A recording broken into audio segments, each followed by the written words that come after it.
Bismillahirrahmanirrahim. Assalamualaikum warahmatullahi wabarakatuh. Kembali lagi dengan saya Arya Ariana. Pada video tutorial kali ini kembali saya akan bahas tentang akuntansi pengantar, di mana untuk tutorial kali ini saya masih membahas tentang persamaan akuntansi dengan rumus aktiva tambah beban sama dengan hutang tambah modal tambah pendapatan.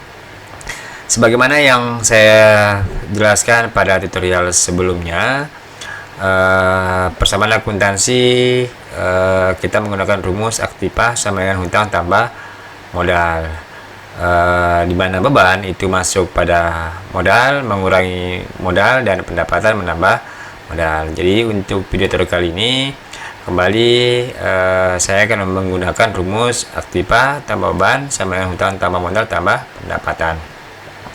Untuk lebih jelasnya, mari kita masuk ke materinya.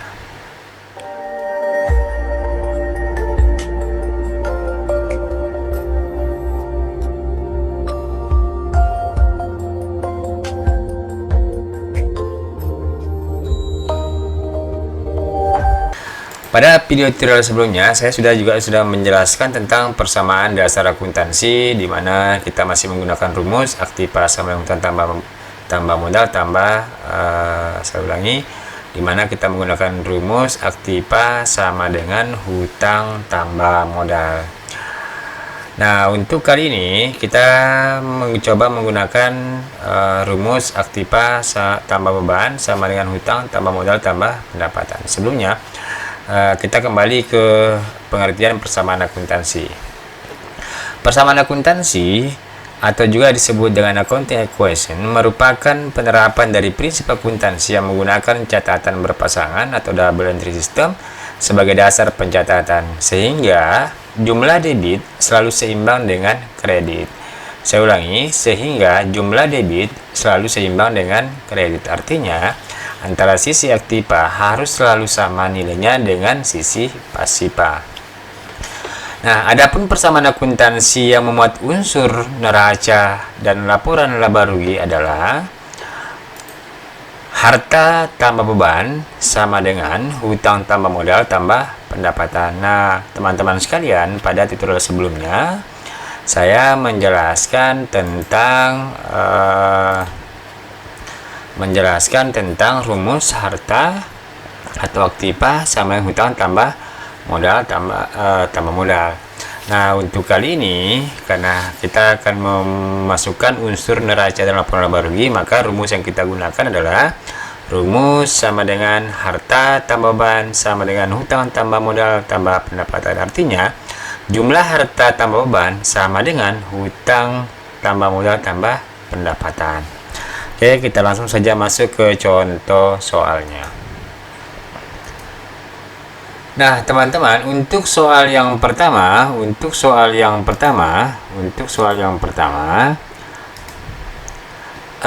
saya mengilustrasikan mengambil contoh. Misalkan pada tanggal 1 November 2019, Nyonya Pira mendirikan sebuah salon kecantikan yang diberi nama Pira Salon. Pada tanggal tersebut, Nyonya Pira menyerahkan uang tunai sebesar 20 juta sebagai setoran modalnya. Nah, teman-teman sekalian, pada tanggal 1 November ini, Nyonya Pira sebagai pemilik perusahaan akan mendirikan perusahaan jasa yang diberi nama Pira Salon. Nah, pada tanggal tersebut juga Nyonya Pira menyerahkan uang tunai, artinya Nyonya Pira mengeluarkan uang tunai yang disetorkan kepada perusahaannya sebesar 20 juta sebagai setoran modalnya. Nah, teman-teman, jika kita menggunakan rumus aktiva tambah beban sama dengan hutang tambah modal tambah pendapatan, transaksi ini akan mempengaruhi aktiva berupa kas bertambah sebesar 20 juta dan pasiva berupa modal bertambah sebesar 20 juta rupiah. Nah, teman-teman, sebagaimana yang sudah pernah saya jelaskan pada tutorial sebelumnya, kasnya bertambah sebesar 20 juta karena Nyonya Pira menyerahkan uang tunai sebesar 20 juta kepada perusahaan sebagai modal awalnya. Artinya kas perusahaan bertambah sebesar 20 juta rupiah, sedangkan modal juga bertambah sebesar 20 juta rupiah. Kalau kita lihat pada persamaan akuntansi dalam bentuk tabel, di transaksi yang pertama ini, aktiva kasnya bertambah sebesar 20 juta rupiah, bebannya tidak bertambah, hutang juga tidak bertambah, dan modal bertambah sebesar 20 juta, pendapatan juga tidak bertambah. Oke, kalau kita jumlahkan antara sisi aktiva dan pasiva masih selalu sama. Oke, sama-sama 20 juta rupiah. Nah, teman-teman, selanjutnya kita coba masuk ke transaksi yang kedua. Di transaksi yang kedua, pada tanggal yang sama, artinya pada tanggal 1 November, perusahaan membeli peralatan salon seharga 10 juta rupiah. Nah, teman-teman, jika mendapatkan soal-soal yang tidak mencantumkan apakah itu penjualan debit, penjualan tunai, atau penjualan secara kredit, maka kita pastikan adalah penjualan tunai. Saya ulangi, pada tanggal yang sama, perusahaan membeli peralatan salon seharga 10 juta rupiah. Transaksi ini akan mempengaruhi aktiva berupa peralatan bertambah sebesar 10 juta. Karena perusahaan membeli peralatan, maka secara otomatis aktiva berupa peralatan, karena peralatan ini masuk dalam kelompok aktiva, maka peralatannya bertambah sebesar 10 juta rupiah. Karena perusahaan membeli peralatan sebesar 10 juta rupiah. Lalu aktiva berupa kas berkurang sebesar 10 juta rupiah. Jadi transaksi ini hanya mempengaruhi sisi aktiva, tidak mempengaruhi sisi pasivanya. Sama-sama aktiva, satu aktivanya bertambah berupa peralatan dan di sisi lain berupa kas berkurang sebesar 10 juta rupiah. Karena membeli secara tunai, otomatis perusahaan mengeluarkan uang tunai sebesar 10 juta rupiah. Kalau kita lihat dalam tabel persamaan akuntansinya, di transaksi yang pertama itu ada kas 20 juta sebagai saldonya. Lalu di transaksi yang kedua, kas berkurang sebesar 10 juta rupiah. Lalu peralatan bertambah sebesar 10 juta rupiah. Beban tidak bertambah, hutang juga tidak bertambah, modal tidak bertambah, dan pendapatan juga tidak bertambah. Maka saldo pertanggal 1 sampai dengan transaksi yang kedua, kasnya sebesar 10 juta rupiah, peralatan juga sebesar 10 juta rupiah. Kasnya 10 juta karena ada pembelian tunai 20 dikurangi 10 juta, maka hasilnya 10 juta rupiah. Beban masih 0, hutang juga 0, modal 20 juta. Maka kalau kita menjumlahkan hasilnya masih tetap sama, sebesar aktivanya sebesar 20 juta dan pasiva juga sebesar 10 juta rupiah.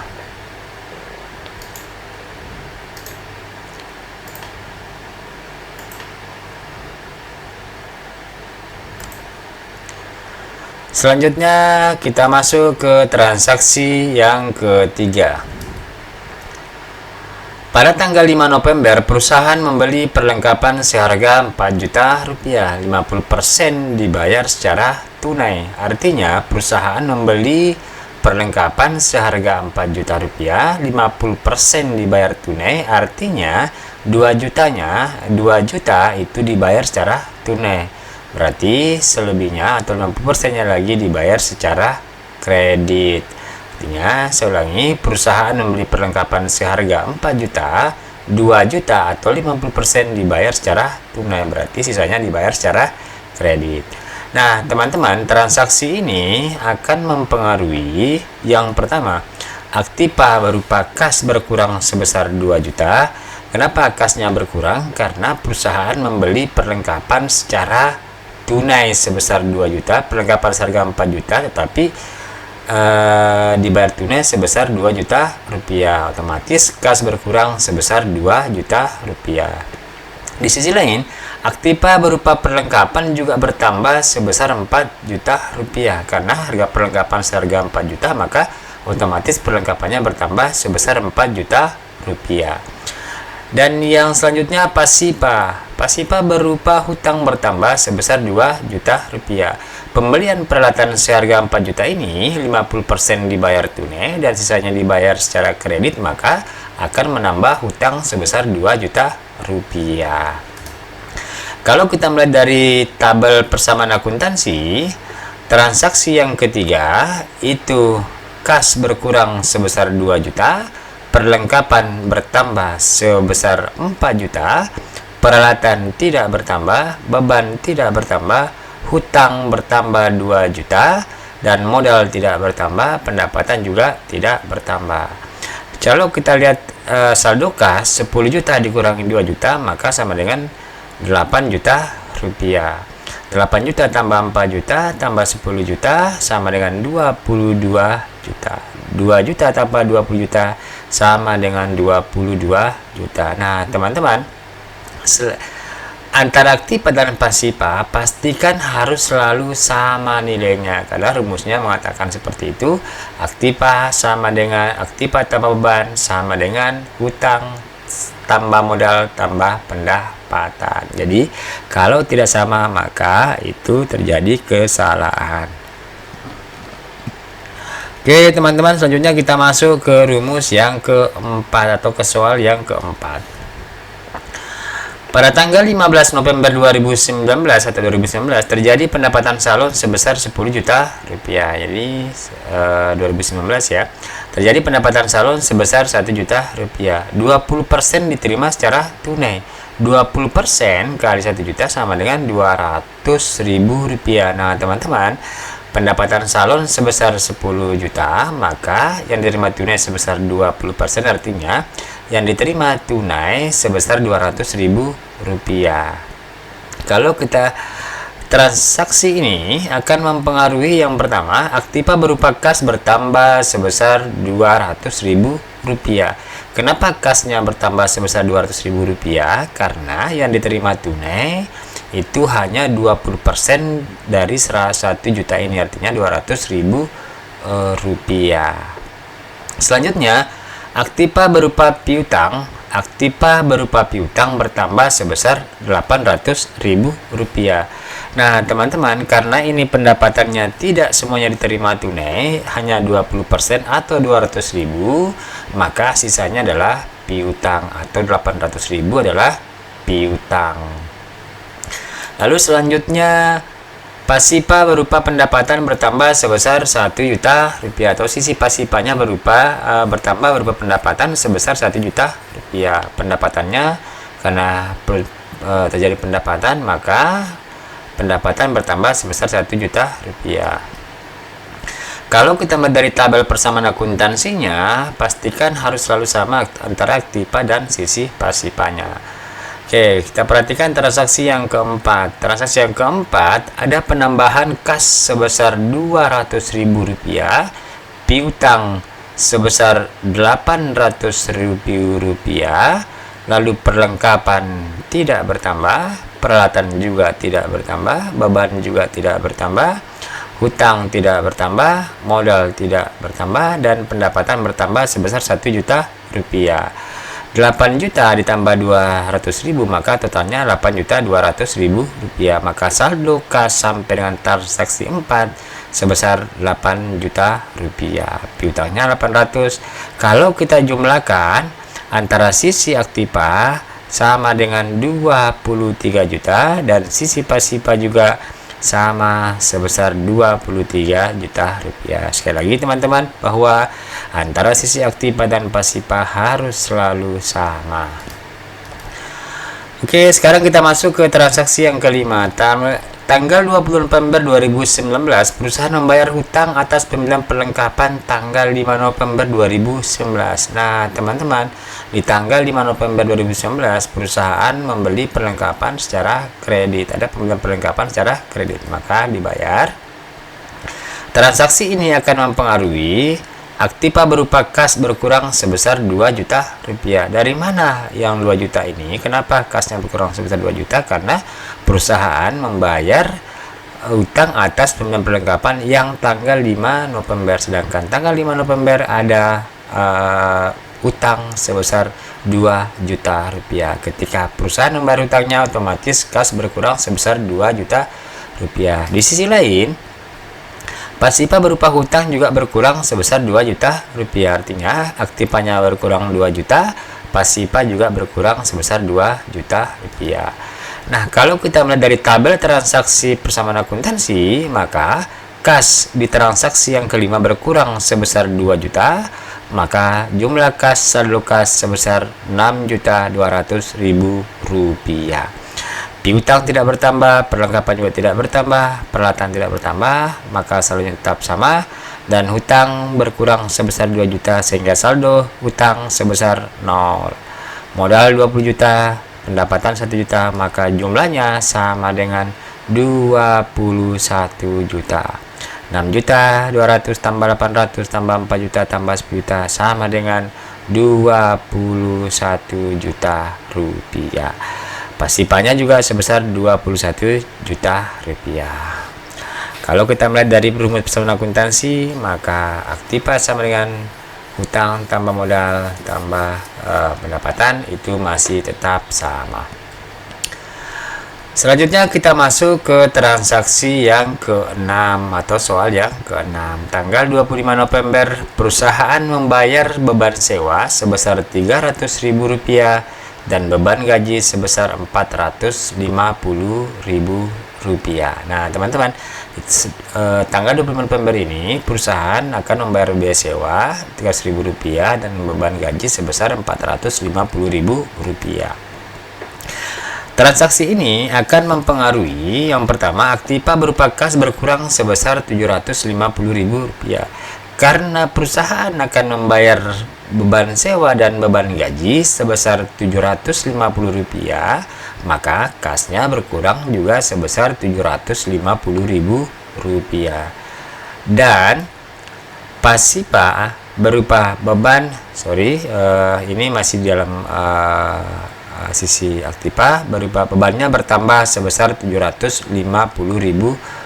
Jadi saya ulangi, ini masih di sisi aktiva, beban bertambah sebesar Rp750.000. Nah, teman-teman, dalam akuntansi, persamaan akuntansi, semua transaksi itu harus ada bertambah, berkurang. Jadi kita hanya berbicara tentang tambah, kurang, tambah, dan kurang. Bertambah, berkurang, atau bertambah dan bertambah. Oke, kalau kita melihat dari tabel akuntansinya, persamaan dasar akuntansinya, di transaksi yang ke-6 ini, kas berkurang sebesar Rp750.000. Otomatis saldo kas sampai dengan transaksi yang ke-6 Rp5.450.000. Transaksi yang ke-6 juga ini akan menambah beban sebesar Rp750.000, maka akan saldo beban Rp750.000. Sedangkan di pasipa tidak ada yang berpengaruh, tidak ada yang bertambah maupun berkurang, sehingga kalau kita menjumlahkan masih nilainya tetap sama sebesar Rp21 juta. Pasipa juga sebesar Rp21 juta. Oke, selanjutnya kita masuk ke soal ke-7 atau transaksi yang ke-7. Tanggal 26 November, perusahaan menerima pelunasan piutang sebesar Rp800.000 yang terjadi pada tanggal 15 November 2019. Transaksi ini akan mempengaruhi yang pertama, aktiva berupa kas sebesar Rp800.000. Aktiva berupa kas bertambah sebesar Rp800.000. Nah, teman-teman, karena perusahaan menerima piutang yang terjadi pada tanggal 15 November, maka otomatis kasnya bertambah sebesar Rp800.000. Di sisi lain, ini masih tetap aktiva. Aktiva berupa piutang juga berkurang sebesar Rp800.000. Saya ulangi, ini bukan pasipa tapi aktiva berupa piutang berkurang sebesar Rp800.000. Kalau kita melihat dari tabel persamaan dasar akuntansinya, Kita lihat di transaksi yang ke-7, kas bertambah sebesar Rp800.000, maka saldo kas sampai dengan transaksi yang ke-7 sebesar Rp6.250.000, dan di sisi lain piutang berkurang sebesar Rp800.000, maka saldonya menjadi 0. Perlengkapan tidak bertambah, peralatan tidak bertambah, beban tidak bertambah, hutang juga tidak bertambah, dan modal pendapatan juga tidak bertambah. Sehingga kalau kita jumlahkan nilainya masih tetap akan sama. Transaksi yang ke-7 ini kas berkurang, kas bertambah, piutang berkurang, sehingga nilainya akan masih tetap sama. Oke teman-teman, selanjutnya kita masuk ke transaksi yang ke-8. Transaksi yang ke-8, tanggal 26 November 2019, diberikan jasa kepada pelanggan sebesar 3 juta dengan perjanjian diterima bulan depan. Nah, teman-teman, ini di tanggal 26 November kembali perusahaan memberikan jasa kepada pelanggan sebesar 3 juta, namun belum menerima secara tunai. Artinya, nasabah atau konsumen belum membayarkan jasa yang kita berikan secara tunai. Transaksi ini akan mempengaruhi yang pertama, aktiva berupa piutang bertambah sebesar 3 juta rupiah. Aktiva berupa piutang bertambah sebesar 3 juta rupiah. Kas di sini tidak bertambah karena yang diterimanya bulan depan. Lalu pasipa berupa pendapatan juga bertambah sebesar 3 juta rupiah. Jadi transaksi ini akan menambah piutang dan menambah pendapatan. Kalau kita melihat dari tabel persamaan akuntansi, di transaksi yang ke-8 ini, piutang kembali bertambah sebesar 3 juta rupiah. Maka saldo piutang itu menjadi 3 juta rupiah. Dari saldonya 0, sekarang sudah menjadi 3 juta rupiah. Kas tidak bertambah. Lalu perlengkapan peralatan dan beban juga tidak bertambah. Dan hutang tambah modal tidak bertambah. Tetapi di pendapatan bertambah sebesar 3 juta rupiah.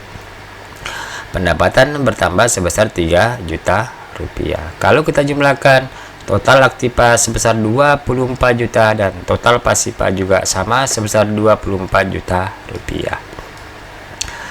Selanjutnya kita masuk ke transaksi yang 9. Tanggal 30 November 2019, perusahaan membayar biaya listrik, air, dan telepon sebesar Rp400.000. Nah, tanggal 30 November ini kembali perusahaan membayar biaya listrik, air, dan telepon. Maka transaksi ini akan mempengaruhi yang pertama, aktiva berupa kas berkurang sebesar 4 juta rupiah. Nah teman-teman, jikalau perusahaan membayar beban, mengeluarkan uang untuk membayar beban, maka otomatis kasnya berkurang, nah sebesar Rp400.000.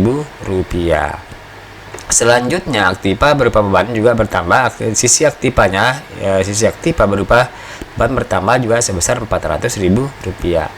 Kalau kita melihat dari tabel persamaan dasar akuntansinya, maka nilainya kas berkurang sebesar Rp400.000, maka saldo kas sebesar Rp5.850.000. Piutangnya tidak bertambah, perlengkapan juga tidak bertambah.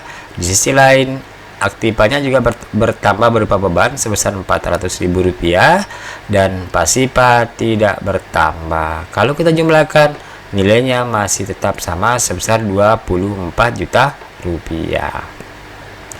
Selanjutnya kita masuk ke soal yang terakhir. Tanggal 30 November 2019, Nyonya Pira mengambil uang kas perusahaan untuk keperluan pribadinya sebesar Rp6 juta.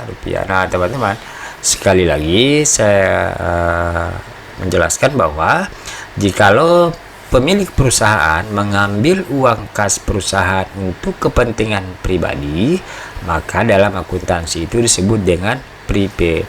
Dalam persamaan dasar akuntansi, prepaid itu bukan beban, tapi adalah masuk ke kelompok mengurangi modal. Kalau kita lihat persamaan dasar akuntansinya, aktiva berupa kas berkurang sebesar Rp600.000 karena perusahaan pemilik mengambil uang kas perusahaan sebesar Rp600.000, otomatis kasnya berkurang juga sebesar Rp600.000. Di sisi lain, pasipa berupa modal juga berkurang sebesar Rp600.000. Nah teman-teman, modalnya juga berkurang sebesar Rp600.000. Kalau kita lihat dari persamaan dasar akuntansinya, Kasnya berkurang Rp600.000, maka saldo akhir kas sama dengan Rp5.250.000. Piutang tidak bertambah, perlengkapan tidak bertambah, peralatan juga tidak bertambah, beban tidak bertambah, hutang juga tidak bertambah. Pasipa modalnya berkurang sebesar Rp600.000, pendapatan juga tidak bertambah. Kalau kita jumlahkan, maka saldo akhir sama dengan Rp24 juta.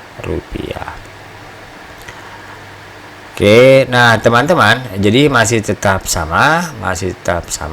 Nah teman-teman, nilainya bukan 24 juta tetapi 23.400.000 rupiah. Di sini juga 23.600.000 rupiah. Nah teman-teman, demikianlah penjelasan tentang persamaan dasar akuntansi sebagaimana yang pernah saya jelaskan pada tutorial yang pertama dan yang kedua, bagaimana memahami persamaan dasar akuntansi. Nah teman-teman, memahami persamaan dasar akuntansi itu penting sekali karena dalam persamaan akuntansi itu mengantar kita dalam memasuki sistem daripada akuntansi itu. Nah teman-teman, dari persamaan dasar akuntansi ini juga, dari tabel persamaan akuntansi ini juga dapat kita melihat jumlah pendapatan sebesar 4 juta dan beban sama dengan Rp1.150.000. Nah teman-teman, dari sini kita sudah bisa tahu bahwa laba bersih perusahaan itu sebesar 4 juta dikurangi Rp1.150.000, karena ini adalah perusahaan jasa. Untuk mendapatkan laba sama dengan pendapatan dikurangi dengan beban, maka jumlah laba atau jumlah keuntungan pada bulan November sebesar Rp2.850.000. Nah teman-teman, demikianlah tutorial kali ini tentang persamaan dasar akuntansi. Insya Allah pada pertemuan berikutnya saya akan membahas tentang bagaimana logika debit dan kredit. Artinya bagaimana kita mudah dalam menjurnal debit dan kredit. Tetapi teman-teman, pada dasarnya ketika kita sudah memahami persamaan dasar akuntansi, maka akan mudah bagi kita untuk masuk ke siklus akuntansi berikutnya. Nah teman-teman, kita pada tutorial kali ini, jangan pernah berhenti belajar. Tidak masalah seberapa berlambat kamu belajar, asalkan kamu tidak berhenti.